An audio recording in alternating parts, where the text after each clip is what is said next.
Olá você, seja muito bem-vindo ao nosso podcast A Voz da Escritura. Chegamos ao nosso 13º episódio. No nosso encontro passado, contemplamos o poder absoluto de Deus sobre Faraó e os seus deuses. Vimos que o propósito principal das 10 pragas não foi apenas libertar Israel, mas, sobretudo, revelar ao povo e ao mundo quem ele era. Agora, avançamos. O povo está do lado de cá, em terra seca, o Mar Vermelho fechado, e fechou sobre os carros dos egípcios. A escravidão acabou, o livramento é real. Mas a grande pergunta, o desafio que se impõe é: para onde esse povo vai? E mais importante, o que Deus fará com um grupo de 2 milhões de escravos libertos? É nesse trecho da narrativa entre o capítulo 15 e o capítulo 24 do livro do Êxodo que Deus inicia a sua maior obra pedagógica. Ele vai forjar uma nação onde havia apenas uma multidão. Ele vai estabelecer uma religião onde havia apenas superstição.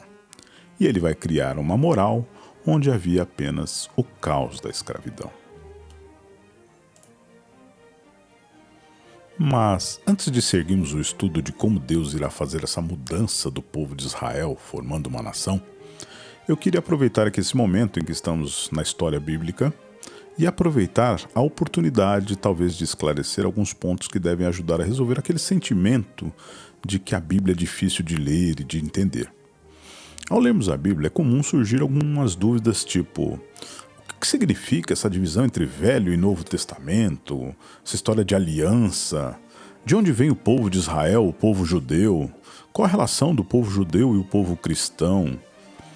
No momento que estamos estudando a Bíblia, o final do livro do Êxodo é fundamental para responder essas perguntas e criar esse entendimento de compreensão que vai servir para toda a Escritura. Após a libertação do Egito, os descendentes de Abraão encontram-se com Deus no Monte Sinai. É exatamente isso que veremos daqui a pouquinho nesse episódio. Neste encontro, Deus os separa para serem a sua nação. Só que essa separação não é uma garantia de salvação individual desse povo, mas sim uma escolha para uma missão específica. E qual a missão? Será por meio deste povo que Deus cumprirá a promessa feita em Gênesis, revelar-se completamente a todas as nações. Deus escolhe essa nação, os israelitas, ou atualmente conhecido como judeus, para demonstrar como ele deseja se relacionar com a humanidade que se afastou do Éden. O Velho Testamento é, essencialmente, a história desta nação, contendo a antiga aliança, a lei dada no Sinai, que nós vamos estudar, e como essa nação seria o farol a iluminar a humanidade para o Deus único. E seria através dessa linhagem que viria o Messias, o libertador prometido, que pisaria a cabeça da serpente. Assim chegamos à conexão central, Jesus e o Novo Testamento. Jesus Cristo é judeu. Ele nasceu no meio desse povo, como o Messias prometido pelos profetas, para guiar a nação e o mundo rumo ao reino celestial. Seu nascimento aqui marca o ápice da história desse povo e o fim da antiga aliança. Como a vinda de Jesus, Deus encerra a antiga aliança e inaugura uma nova aliança firmada no sacrifício de Jesus. Entender esse momento do Êxodo, a separação do povo judeu, é a chave para dar significado a toda a Bíblia.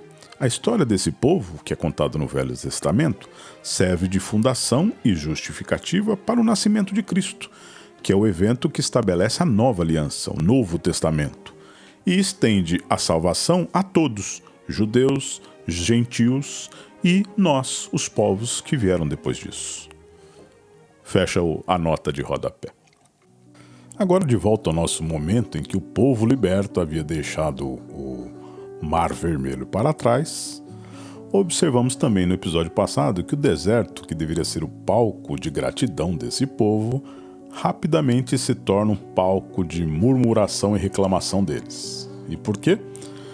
Porque o Egito foi tirado do coração do povo, mas a mentalidade de escravo ainda não foi tirada de dentro deles. A escravidão é uma ferida que não sara com um único milagre. É aqui que vemos a natureza humana sendo revelada também. A dificuldade de confiar em um Deus que não podemos ver. Mas Deus responde ao murmúrio com provisão e à queixa com graça. Enquanto o povo aprende a depender de Deus para sobreviver, Moisés também precisa aprender a organizar para governar. A transição de escravos para a nação exige estrutura, exige um governo. E Deus não seguirá a estrutura dos outros povos, com reis com todos os poderes demasiados, dominando sobre o povo. Deus irá dar luz a Moisés através de um conselho do seu sogro Jetro. Jetro, o sogro de Moisés, era um sacerdote das terras de Midian, um estrangeiro mais sábio. E ouvindo as maravilhas que Deus havia feito, sai lá da sua terra de Midian e vem ao encontro de Moisés. E ao encontrá-lo, observa tudo que Deus fez e louva a esse Deus pela sua força e pelo seu poder. Mas também Jetro vê o caos administrativo. Ele observa que no deserto, logo após saírem lá, atravessarem o Mar Vermelho, Moisés é o único tentando julgar todos os conflitos desse 2 milhões de pessoas. Jetro, vendo isso, aconselha Moisés e propõe a delegação de autoridade. Diz a Moisés para estabelecer líderes sobre milhares, e esses que tenham líderes sobre centenas, líderes sobre 50 e dezena. Pela primeira vez, vamos ver Israel receber uma estrutura judicial e administrativa interna. Aqui, a multidão se torna um corpo organizado, com leis e juízes, o primeiro pilar da nação que está sendo erguida, um Estado com ordem e estrutura social. Com a mente do povo minimamente preparada pela provisão do maná e a estrutura social estabelecida por Jetro, Deus decide agora revelar-se formalmente. Exatamente 2 meses após a travessia do mar, o povo chega ao Monte Sinai, ou Monte Horebe, o epicentro da história bíblica. Ali, ao pé do monte, Deus chama Moisés ao cume e solicita que Moisés, suba para conversar. Lá no monte, Deus dá a Moisés instruções para que ele transmita ao povo. Primeiramente, lembrando ao povo que Deus o tirou do Egito, apontando como Deus cuida do povo, dando água e o maná, anunciando a aliança que ele, Deus, fará com esse povo. Aliança esta que é a continuação das promessas dadas a Abraão, só que agora Deus firma isso a um povo inteiro. Assim, Moisés desce e passa o recado ao povo. E este responde: nós vamos obedecer a todos os termos de Deus. Agora Deus diz a Moisés uma coisa linda: confirmarei você como mediador dessa aliança. Isso está lá em Êxodo 19, 9. E disse o Senhor a Moisés: eis que eu virei a ti numa nuvem espessa, para que o povo ouça, falando eu contigo, e para que também te creiam. Bacana, não? Deus irá demonstrar ao povo que ele fala com Moisés. Disse também o Senhor a Moisés: vá ao povo e santifica-os de hoje e amanhã, e lavem eles e as suas roupas, e estejam prontos para o 3º dia, porquanto no 3º dia descerá o Senhor diante dos olhos de todo o povo sobre o monte Sinai. E marcará limites ao povo em redor, dizendo: guardai-vos, não subais ao monte, nem toqueis em seus termos. Todo aquele que tocar ao monte certamente morrerá. Observe isso. Deus indica que a sua presença é santa, e o povo, para o ver, terá que estar purificado. Não se pode chegar a Deus de qualquer maneira. E assim, 3 dias de purificação, um perímetro é estabelecido ao redor do monte. O mandamento é claro: nem homem nem animal deve tocar o limite do monte, sob pena de morte. E então o espetáculo. em Êxodo 19, descreve que a montanha em fogo e fumaça, com trovões, relâmpagos e um toque de trombeta tão forte que fazia o povo tremer. O que Deus está fazendo? Ele está comunicando a sua santidade radical. O Monte Sinai é o prenúncio de que a relação entre ele, Deus, que deseja reatar com o povo, é perigosa para o ser humano. O acesso à presença de Deus exige pureza, exige separação. Essa cena de temor cria a base da religião de Israel. Deus não é um ídolo local ou um amuleto. Ele é majestoso, transcendente. O temor dele é o princípio da sabedoria e da obediência. Do meio do fogo e da fumaça vêm as palavras que definem a nação para sempre. Os 10 mandamentos. Estes não são apenas códigos morais, são o preâmbulo da Constituição de Israel. Eles estabelecem, de uma vez por todas, o que o povo deveria ser. Os primeiros 4 mandamentos definem a religião, o relacionamento vertical com Deus, a soberania, o culto exclusivo, o seu santo nome e o descanso. Eu sou o Senhor teu Deus. Não terás outros deuses diante de mim. Não farás para ti imagem de escultura, pois eu sou espírito, não tenho forma. Não me adorem por semelhança de algo que tenha no céu, no mar ou na terra. Não tomar o seu santo nome em vão. Ou seja, no culto, na adoração, sejam limpos, sejam puros, façam de coração, não façam de qualquer jeito e não sejam hipócritas. E guardar o dia do descanso. Dedicar um dia a cultuar o Senhor. O judeu guarda o sábado, os cristãos guardam o domingo por ser o dia da ressurreição. Mas o mandamento continua na essência, dedicar a adoração, cultuar o Senhor. E até um vá à igreja. Os outros 6 mandamentos restantes definem a moral, o relacionamento horizontal com o próximo. A família, a vida, o casamento, a propriedade, a honra e o desejo. Honrar pai e mãe, as primeiras autoridades que Deus nos dá. E assim, se você aprender a ser um cidadão respeitoso e honroso, não matarás. Esse mandamento está dizendo para você zelar a vida do próximo, não matar por vingança, ódio ou qualquer outro sentimento. Não pecar contra a castidade, protegendo o casamento e o respeito ao seu cônjuge. E o casamento e o respeito do seu próximo.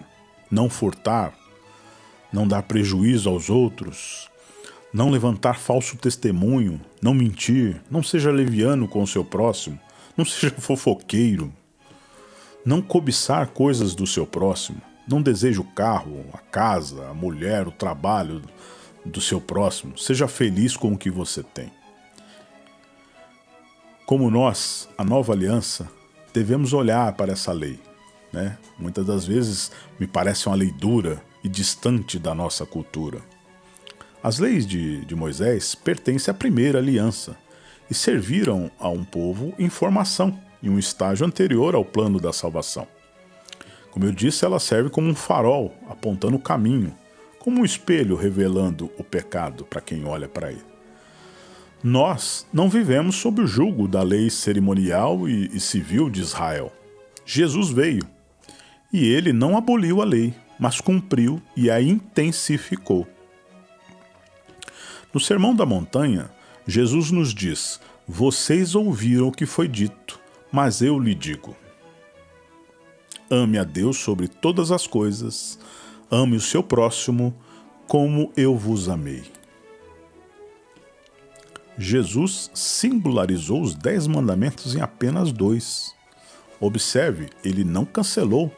Olhe com atenção. Se você ama a Deus, você não adora outros deuses, você não tomará o seu santo nome em vão, e você irá adorar como ele determinou.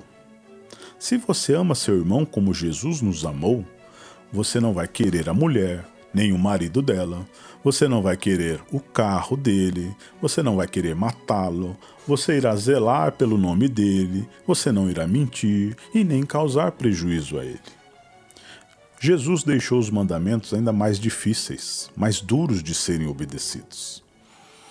Ele levou a lei da ação externa para a intenção no coração.